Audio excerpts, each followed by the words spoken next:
Moda haftasında değiliz. Niye bir mankeni konuşuyoruz? Bunun sebebi İsrail-Hamas çatışması. İsrail-Hamas çatışmalarında kimin ne açıklama yaptığı bu süreç için oldukça önemli. Herkes tarafını belli ediyor. Bu kişilerden biri de gerekirse mesleğimden olurum ama desteğimi sürdüreceğim diyen Bella Hadid. Onu daha çok modelliği ya da ailesiyle ilgili yaşanan olaylardan tanıyoruz.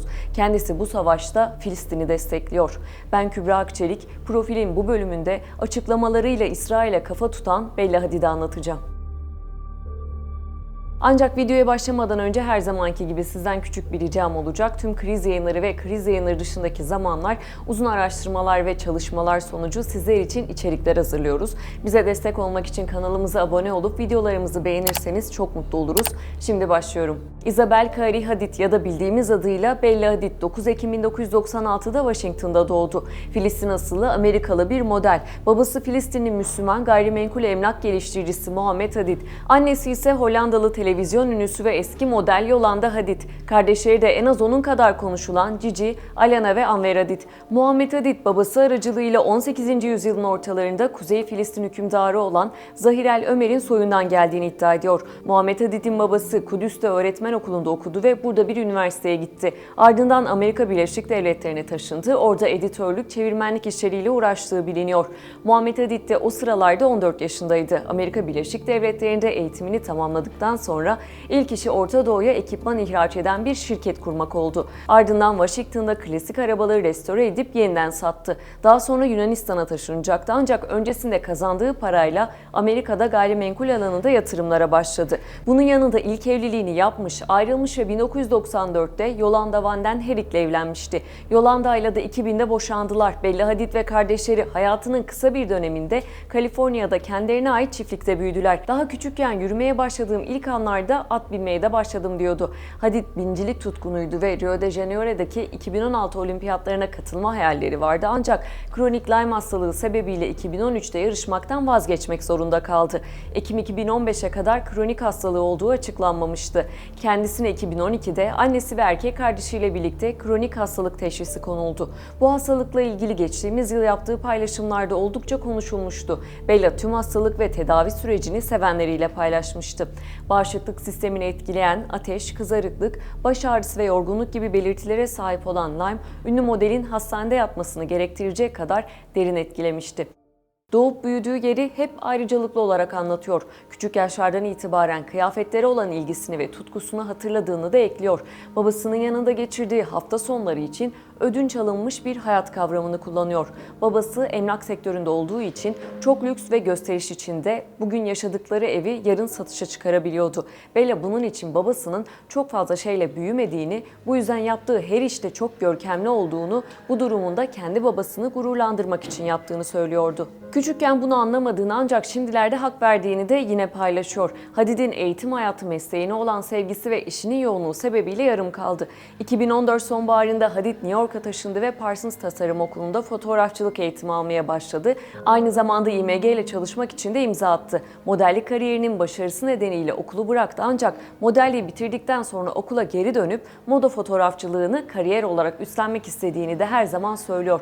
Hatta çocukken hayalinin büyüdüğünde bir arkadaşıyla birlikte Los Angeles'a taşınıp 1+1 daire tutup orada fotoğrafçılık yapmak olduğunu verdiği bir röportajda paylaşmıştı.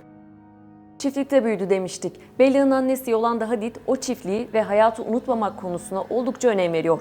Şöhret olmadan önceki hayatlarını da unutmamalarını istediğinden onları sürekli çiftliğe götürmeye çalıştığını, ata binmenin, bahçeyle ilgilenmenin onların nasıl ve nerede yetiştiğini unutmaması açısından önemli olduğunu vurguluyor. Bunun için de Bella ve kardeşleri bu işe başladığında annesi onlarla bir konuşma yapmış ve şunları söylemiş.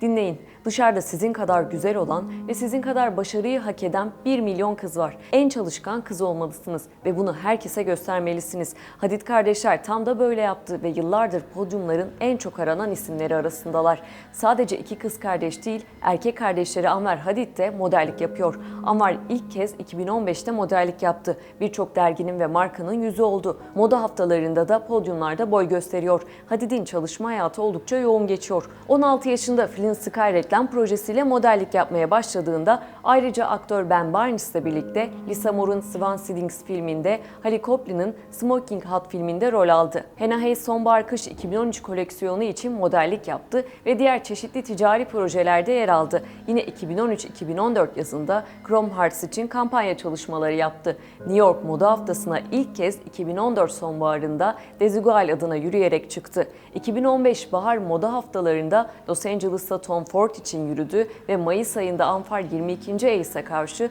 sinema gala defilesinde yürüdü. 2015 sonbaharında New York Moda Haftası'nda Diane Van Furstenberg, Tommy Hilfiger, Jeremy Scott defilesini kapattı ve Marc Jacobs için yürüdü. Londra Moda Haftası'nda Topshop Unique ve Giles için, Milano Moda Haftası'nda ise Philippe Plein, Moschino, Missino ve Bottega Veneta için yürüdü. Paris Moda Haftası'nda Balmain için yürüdü. Aralık 2015'te lüks markanın Roma'daki Mediers Art Show'unda ilk kez yürüyerek Chanel'deki ilk çıkışını yaptı. Kariyerine 16 yaşında başladı demiştik. New York Moda Haftası'ndaki çıkışı onun için önemliydi. 2016'da Models.com için sektör profesyonelleri tarafından yılın modeli olarak seçildi. 2017'de Vogue dergisinin 5 uluslararası baskısında Çin, İspanya, Brezilya, Avustralya ve Arabistan'da yer aldı. Böylece bir yıl içinde en çok Vogue Eylül kapağında yer alan manken rekorunu kırdı. Aralık 2014'te Hadid ilk kez Julius Magazine'e kapak oldu ve aynı yıl Love Magazine'in, Love Advent Magazine'in 27. gününde yer aldı. Hadid, Seventi'nin Kasım 2015 kapağında da yer aldı ve aralarında Vogue Avustralya ve Ellen'in de bulunduğu dergilerin başyazılarını çekti. Ayrıca Uncondemnation Magazine, V Magazine, Grey Magazine, burada kız kardeşi Cici ile birlikte dergilerin kapağında yer aldı. Benim sayarken yorulduğum ve daha ekleyemediğim çok fazla işte de hep en önlerdeydi. İşinin onun için her zaman ön planda olduğunu, en büyük motivasyon olarak bunu gördüğünü neredeyse verdiği her röportajda ekliyor. Hatta bununla ilgili şöyle bir açıklaması var. Ben daha çirkin kız kardeştim. Esmer olandım, Cici kadar havalı ve dışa dönük değildim. İnsanların benim hakkımda söyledikleri aslında buydu ve ne yazık ki size birçok kez aynı şey söylendiğinde onlara inanırsınız. Her zaman kendime soruyorum, inanılmaz güvensizlikleri, kaygıları, depresyonları, vücut imajı sorunları, yeme sorunları olan, dokunulmaktan nefret eden, yoğun sosyal kaygıları olan bir kız nasıl bu işe girdi? Ama yıllar geçtikçe iyi bir oyuncu oldum. Çok gülen bir yüz ya da çok güçlü bir yüz taktım. Her zaman kanıtlamam gereken bir şey varmış gibi hissettim. İnsanlar nasıl göründüğüm, nasıl konuştuğum, nasıl davrandığım hakkında her şeyi söyleyebilir. Ama 7 yıl boyunca hiçbir işi kaçırmadım, hiçbir işi iptal etmedim, hiçbir işe geç kalmadım. Hiç kimse çok çalışmadığımı söyleyemez. Bu açıklaması onun işine ne kadar saygı duyduğunu anlamak için yeterliydi. Bella Hadid, Mart 2022'de American Vogue'la yaptığı dergi kapağı çalışmasında manevi bir yaşam tarzı yaşadığını ve ailesinin dindar olmamasına rağmen Yahudiliği öğrenerek büyüdüğünü, aynı zamanda da İslam diniyle ilgilendiğini söylemişti. Bunu şöyle açıklıyor: ben çok ruhaniyim ve her dine bağlantı kurduğumu görüyorum. İnsan doğasında benim yolum doğru yoldur diye bir şey var ama benim için bu benim tanrım ya da sizin tanrınızla ilgili değil. Ben sadece benim için orada olmak isteyen herkese sesleniyorum sözleriyle yaşadıklarını paylaşmıştı. Bunun yanında sürekli Müslüman olmaktan gurur duyduğunu da açıklayan Bella Hadid, eski Amerika Birleşik Devletleri Başkanı Donald Trump'ın Müslüman ülkelere uyguladığı vize yasağı ve göçmen karşıtı politikalardan dolayı süpermodel ablası Cici ile birlikte New York'ta yapılan protesto yürüyüşüne katılmıştı. Yine eski Amerika Birleşik Devletleri Başkanı Trump'ın Kudüs'ün İsrail'in başkenti açıklamaları sonrası da Londra'da protestolara katıldı. Şimdi ise İsrail'in Gazze'de yaptığı soykırım için kariyerim sona erse bile Filistin'i desteklemekten asla vazgeçmeyeceğim. İsrail Başbakanı Netanyahu yeni Hitler sözleriyle gündem oldu. Geçtiğimiz yıl İngiltere'de yaptığı Filistin paylaşımı sonrası yine İsrail tarafından hedef gösterilmişti. İsrail'de resmi hesabından tweet atarak onun fiilen Yahudi devletinin ortadan kaldırılması çağrısında bulunduğunu açıklamıştı. Bella bu durumun onu derinden yaraladığını açıklamıştı. Ayrıca Yahudiliğe gerçekten saygı duyuyorum ve bunun güzel bir din olduğunu düşünüyorum diyor. Bu insanları baskı altına alan bir hükümet sistemiyle ilgili. Bu olaydan sonra kendi düşüncelerim içinde her şeyi yazmaya çalışarak perişan günler geçirdim ve her zaman eğer yaparsam lanetleneceğimi, yapmazsam da lanetleneceğimi hissettim. Hiç kimsenin evi olduğunu hissettiği bir yere sahip olamamasını asla istemem ama Filistinliler bunu yaşıyor, evlerinden uzaklaştırılmak isteniyor açıklamasını yapmıştı.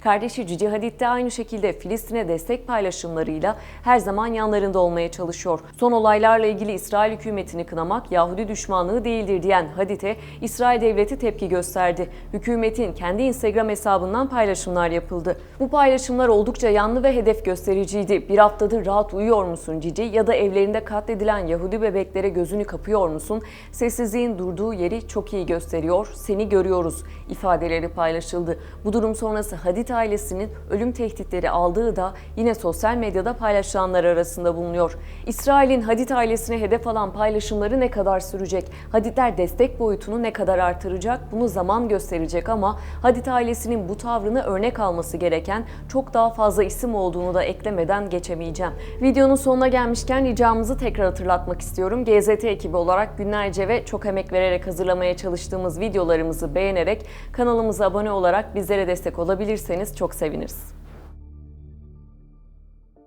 Moda haftasında değiliz. Niye bir mankeni konuşuyoruz? Bunun sebebi İsrail-Hamas çatışması. İsrail-Hamas çatışmalarında kimin ne açıklama yaptığı bu süreç için oldukça önemli. Herkes tarafını belli ediyor. Bu kişilerden biri de gerekirse mesleğimden olurum ama desteğimi sürdürürüm